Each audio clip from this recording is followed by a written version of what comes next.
Hi hello good morning to everyone. బాగున్నారా?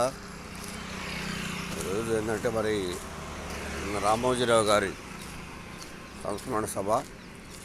నిజంగా మరి ఒక వ్యక్తి ఒక శక్తిలాగా ఒక వ్యవస్థగా ఎలా మారారు అంటే ఒక క్రమశిక్షణతో ఒక పద్ధతితో ఆయన పట్టుకున్నదల్లా బంగారం అయిందనమాట.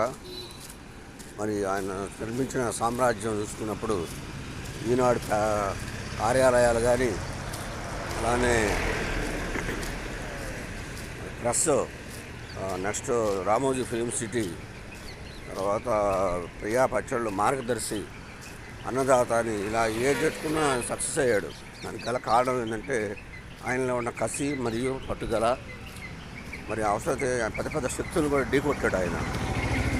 అలాంటిగా మనం కూడా ఆయన లాంటి వ్యక్తిని స్మరించుకున్నాం.